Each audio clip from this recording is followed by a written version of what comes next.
বাংলাদেশের food সিকিউরিটিতে red zone, এখানে দুর্ভিক্ষ হতে পারে। ওই আমির হামজার বাড়ির পাশে 4টা ডিজেলের খনি আছে, বাংলাদেশে কোনো ডিজেলের সমস্যা নাই, পেট্রোলের সমস্যা নাই, আমাদেরকে ধ্বংসের অতলান্তের দিকে নিয়ে যাচ্ছে। আমি চলে আসি গোলাম মাওলা রনি। রনি ভাই, আপনার কাছে এই সময় আলোচনা হওয়ার কথা ছিল জ্বালানি তেলের বিষয়টি নিয়ে, যেহেতু যুদ্ধের কি প্রভাব বাংলাদেশে পড়বে সেটা এখন পর্যন্ত আমরা জানি না, যুদ্ধ কতদিন চলবে সেটাও আমরা এখন পর্যন্ত জানি না। কিন্তু আমরা সংসদে যে চেহারাটা দেখতে পাচ্ছি, দু দলের শুধুমাত্র জুলাইকে কেন্দ্র করে মুখোমুখি অবস্থান, সেটি আসলে জনগুরুত্বপূর্ণ যে ইস্যুগুলো, সেই ইস্যুগুলোকে ধামাচাপা দিয়ে দিচ্ছে কিনা, এবং এটা আসলে ভবিষ্যৎ থেকে খুব ভালো কোনো ফল বয়ে নিয়ে আসবে, আপনার কি মনে হয় রনি ভাই?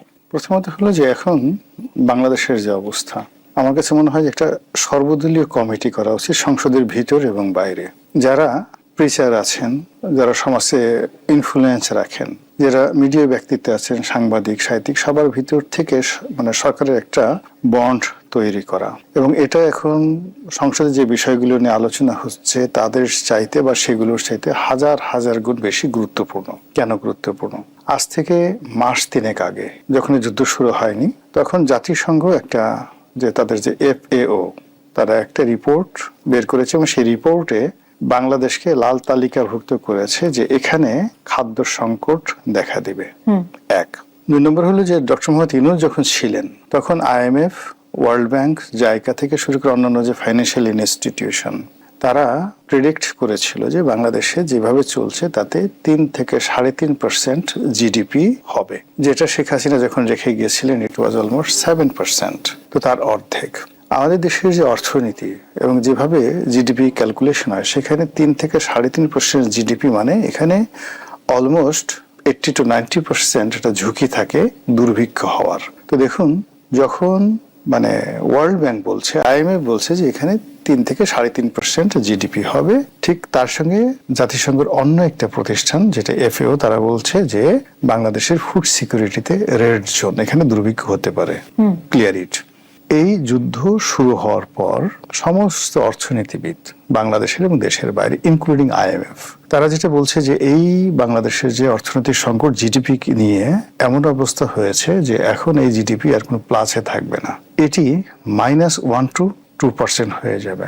আমার জানা মতে ব্রিটিশ দ্বিতীয় বিশ্বযুদ্ধের পর আমাদের যে ভারতের যে জিডিপি কিংবা আমেরিকা বা ইংল্যান্ডের যে জিডিপি, যেখানে খুব বেশি খারাপ অবস্থা গেছিল, তখনও সেটা মাইনাসে যায়নি। কিন্তু বাংলাদেশে এইবার এই মানে ফিসক্যাল ইয়ারে, অর্থ বছরে, এটা -2% যাওয়ার সম্ভাবনা আছে। এবং এই কথা সরকারি দলের একজন সংসদ সদস্য রেজা কিবরিয়া তার নিজে বলেছেন তার IMF এর সূত্র দিয়ে টেলিভিশনে। তো এরকম অসংখ্য ঘটনা, যে ঘটনাগুলো নিয়ে সরকারের অর্থমন্ত্রী, কর্তা ব্যক্তি, যে এরকম একটা পরিস্থিতি যখন হয় তখন আসলে সচেতন হওয়া ছাড়া আমাদের আসলে তেমন কিছু করার নেই। মানুষ যাতে অধৈর্য না হয়, ধৈর্য হারিয়ে না ফেলে। এবং আমরা যারা সমাজে বিভিন্ন কথাবার্তা বলি, আমার মাসুদ কামাল সাহেব, আমাদের কথাবার্তার মধ্যে যেন একটা ধারাবাহিকতা থাকে, ইনক্লুডিং ইউ, যেন আমরা এই সময়টাতে দেশ এবং জাতির পক্ষে একত্রে কাজ করি। এই বিষয়গুলো নিয়ে না তারেক রহমান সাহেব, না জামাতের সভাপতি শফিকুর রহমান সাহেব, তারা এটা ট্রু শব্দ এখন পর্যন্ত উচ্চারণ করেননি। এবং আমি এই যে ভাষায় আপনার সাথে কথা বললাম,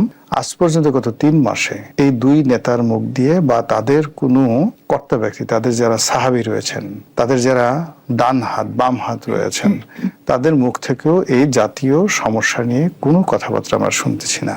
সরকারের কাছ থেকে যে কথা শুনছি সেটা হলো খাল কাটলে বাংলাদেশের সব সমস্যার সমাধান হয়ে যাবে, কোনো দুর্ভিক্ষ থাকবে না, এবং ধান, চাল, আটা, ময়দা, চিনি থেকে শুরু করে নিত্য প্রয়োজনীয় দুর্বল সামগ্রী খাল দিয়ে ভেসে ভেসে এসে টেকনাফ থেকে তেঁতুলিয়ায় এতটা ছড়ায় যাবে, শুধু লোকজন খালের তীরে দাঁড়িয়ে বস্তা ভরে ভরে সেখান থেকে তুলবে, এরকম অবস্থা মনে হচ্ছে। তাদের অবস্থা দেখে মনে হচ্ছে যে তারা যে ফ্যামিলি কার্ড দিচ্ছে, ওটা এত গুরুত্বপূর্ণ যে ওই ফ্যামিলি কার্ড যেখানে দেন, আপনি গাছের কাছে দেন, মাছের কাছে দেন, ব্যাংকের কাছে দেন, বিমার কাছে দেন, বিল্ডিং এর কাছে দেন, ওই কার্ড ছোঁয়ানোর সাথে সাথে সেখান থেকে শুধু টাকা বেরোতে থাকবে, আয় করতে হবে না। তারা ডিজেল কার্ড করছে, ভাবসব দেখলে মনে হয় এই ডিজেল কার্ড যদি ওই আমাদের যে বিভিন্ন ব্রিজ, কালভার্ট, পুল, এগুলোর যে পিলার গুলো আছে, পিলারের ঘষা দিলে ওখান থেকে তেল বেরোতে থাকবে, ডিজেল বেরোতে থাকবে, এইরকম একটা তার আনন্দ উৎসবে মানে মগ্ন।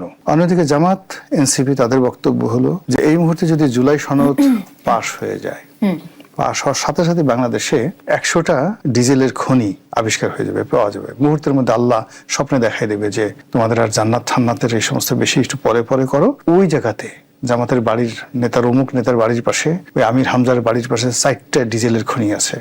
খালি ওখানে টিউবওয়েল বসাবা, ভক ভক ভক ভক করে ওখানে শুধু ডিজেল বেরোতে থাকবে। বাংলাদেশে কোনো ডিজেলের সমস্যা নাই, পেট্রোলের সমস্যা নাই, শুধু জুলাই সন স্বাক্ষর করলেই হবে। আরেকজন হয়তো মনে করতেছে যে না, এখানে যদি সংবিধান সংস্কার করা হয় তাহলে আমাদের যে এখন এই মুহূর্তে অর্থনৈতিক সংকট আছে, কিন্তু এটা করার সাথে সাথে বাংলাদেশ ব্যাংক অটোমেটিক এখানে যেখানে সোনা আছে 100 গুণ সোনা হয়ে যাবে, যেখানে ডলার আছে 100 গুণ ডলার হয়ে যাবে, যেখানে টাকা আছে 100 গুণ টাকা হয়ে যাবে। ফলে এই যে তারা একটা হ্যালোসিনেশন এবং একটা ইলিউশন, ইংরেজিতে যে দুটো শব্দ বলি, এই দুটো দ্বারা সরকারি দল এবং বিরোধী দল যে হ্যামিলনের বাঁশিওয়ালার মতো করে বাঁশি বাজিয়ে বাজিয়ে আমাদেরকে ধ্বংসের অতলান্তের দিকে নিয়ে যাচ্ছে।